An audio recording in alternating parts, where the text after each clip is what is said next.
नमस्ते विद्यार्थी मित्रों। पाठ दूसरा, न्याय मंत्री। लेखक श्री सुदर्शन।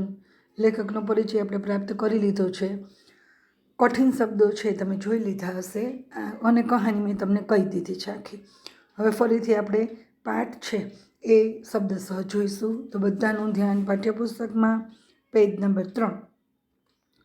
संध्या का समय था, चारों ओर अंधकार फैल चुका था। ऐसे में किसी ने बाहर से घर का दरवाज़ा खटखटाया। कौन है? ब्राह्मण शिशुपाल ने थोड़ा सा दरवाज़ा खोलते हुए पूछा। बाहर से आवाज आई, एक परदेसी। क्या मुझे रात काटने के लिए स्थान मिल जाएगा? जैसे ही शिशुपाल ने पूरा दरवाज़ा खोला, उनके सामने एक नवयुवक खड़ा था। उन्होंने मुस्कुरा कर कहा, यह मेरा सौभाग्य है। अतिथि के चरणों से यह घर पवित्र हो जाएगा। आइए पधारिए। जो आटलू एक पेरेग्राफ जेटलू आपणे खाली वांचन कर्युं ने तो एनी अंदर पण घणा बधा समानार्थी शब्द अने विरोधी शब्द आवेला छे। जुओ तमे जोजो, पेलो ज शब्द छे संध्या, बराबर। एनो विरोधी शब्द शुं थाय? प्रभात, बराबर ने। पछी अंधकार शब्द आपेलो छे, जो तमे अंधकार, एनो विरोधी शब्द तो के प्रकाश। पछी त्यार पछी आपेलो शब्द छे परदेसी। तो परदेसीनो विरोधी शब्द शुं थाय? स्वदेशी। बाहर, अंदर, बराबर।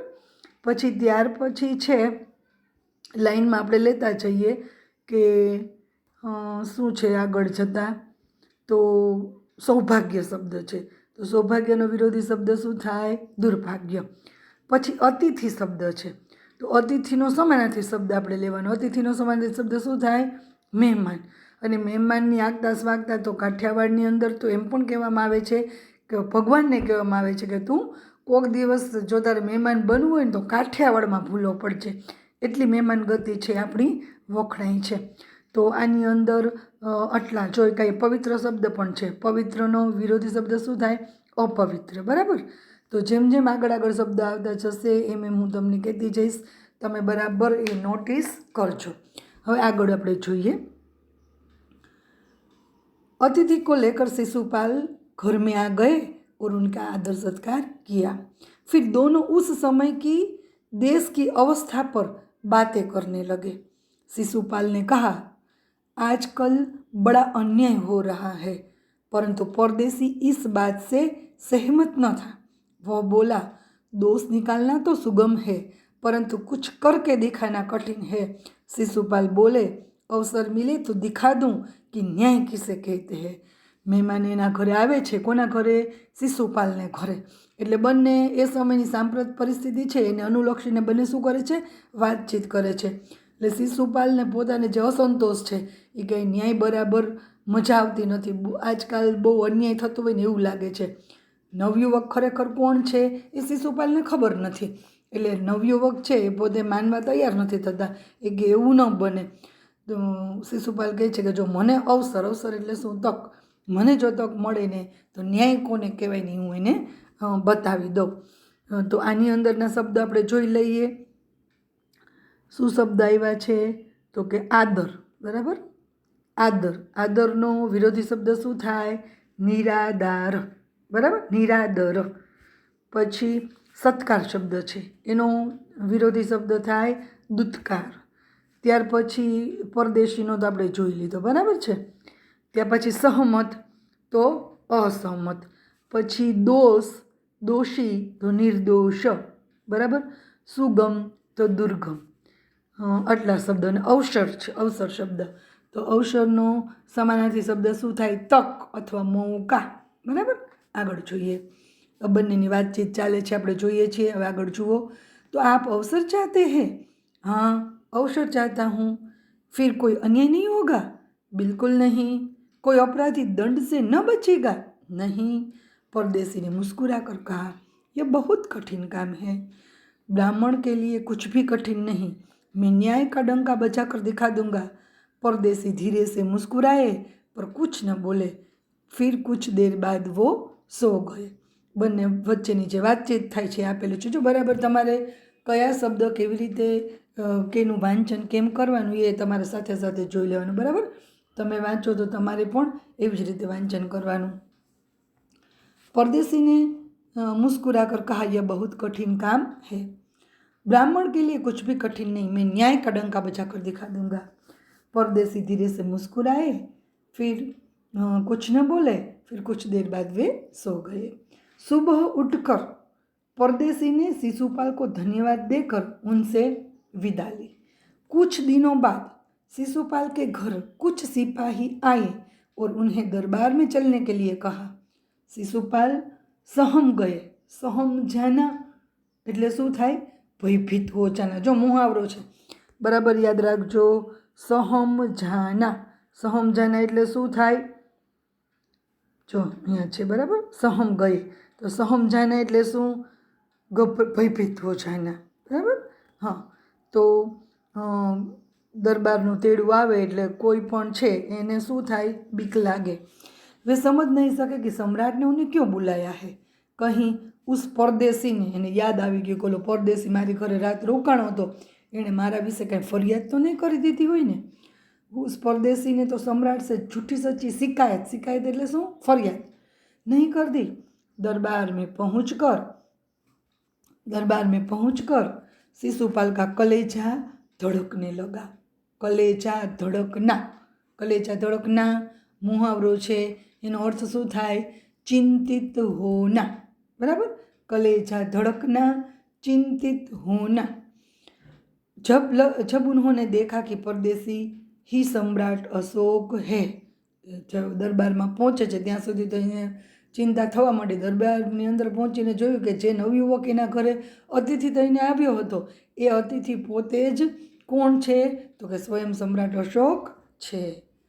सम्राट बोले, ब्राह्मण देवता, मैं आपको न्याय का अवसर देना चाहता हूँ, आप तैयार है?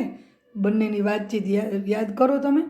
बन्नेनी वातचीत चालती थी त्यारे शुं कीधुं तुं शिशुपाले કે જો મને અવસર મળે તો હું શું કરું?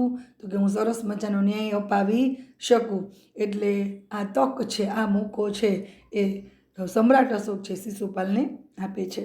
पहले तो शिशुपाल घबराए, फिर बोले, यदि सम्राट की यही इच्छा है तो मैं तैयार हूँ। बहुत ठीक, कल से आप न्याय मंत्री हुए, सम्राट ने कहा और अपने हाथ से अंगूठी उतार कर शिशुपाल को पहना दी। यह सम्राट अशोक की राजमुद्रा थी। राजमुद्रा એટલે શું? તો રાષ્ટ્રીય નિશાની, શાસન જે કરતા હોય ને એની નિશાની, રાષ્ટ્રીય મુદ્રા એને કહેવાય। તો આ રાજમુદ્રા હતી એ સમ્રાટ અશોક છે એ શિશુપાલને આપી દે છે અને શું કહે છે કે હવેથી તમારી આ જવાબદારી છે, ન્યાય તમારે કરવાનો છે। ન્યાય મંત્રી તરીકેને નિયુક્ત કરી દેવામાં આવે છે। अब शिशुपाल न्याय मंत्री थे। उन्होंने राज्य की समुचित व्यवस्था એટલે समग्र व्यवस्था करना आरंभ कर दिया। उनके सुप्रबंध से राज्य में पूरी तरह शांति रहने लगी। किसी को किसी प्रकार का भय नहीं था। लोग दरवाजे तक खुले छोड़ जाते थे। चारों तरफ न्याय मंत्री के सुप्रबंध और न्याय की धूम मच गई। जो જે એને કામ સોંપવામાં આવેલું હતું એ કામનું એણે શું કર્યું? ખૂબ જ સરસ રીતે આયોજન કર્યું અને સમુચિત એટલે શું કહેવાય? તો કે સમુચિત એટલે ખૂબ સરસ રીતે, બરાબર। અને સુપ્રબંધ શબ્દ આપેલો છે, જુઓ તમે। સુપ્રબંધ એટલે તો કે સારી अच्छी વ્યવસ્થા, બરાબર।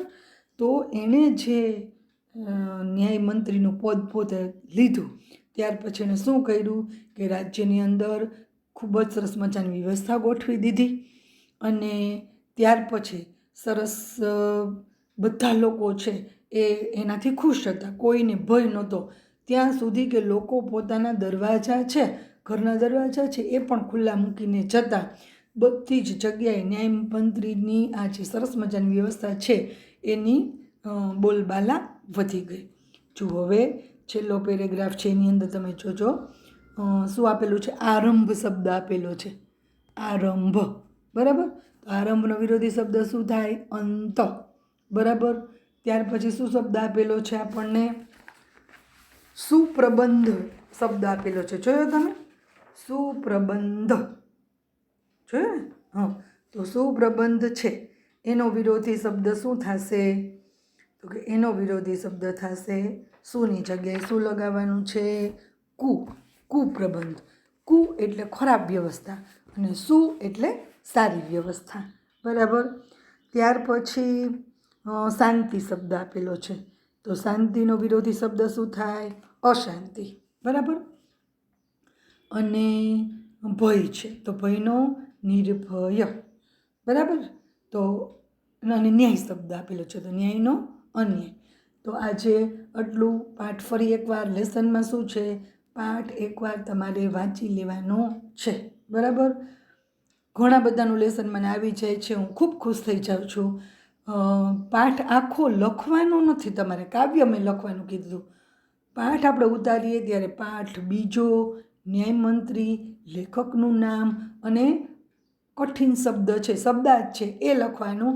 અને પાઠ પૂરો હું કરાવી દઉં પછી આપણે પ્રશ્ન જવાબ છે એ આપણે કરવાના છીએ. તો આજે આટલું રાખીએ. બીજો અધૂરો પાઠ છે એ આપણે પછી બીજા પીરિયડની અંદર કરીશું. બરાબર. જો ચાલો આવજો. લેસનમાં પાઠ વાંચન કરવાનો છે અને અક્ષર સારા થાય એ માટે તમારે લખવાની ટેવ પાડવાની છે.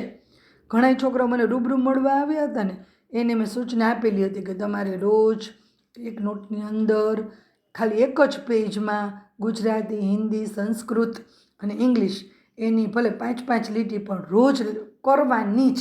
તો શું થશે? તમારા અક્ષર સુધરશે. રસ્વઈ દીર્ઘ એટલે કે વિરામ ચિહ્નો છે એ વ્યવસ્થિત કરવાની ટેવ પડશે. જોઈને લખવાનું છે, જોયા વગર લખવાનું નથી. એટલે જોઈને લખશો ને તો પણ ખૂબ સારી ટેવ પડશે અને અક્ષર તમારા સુધરશે.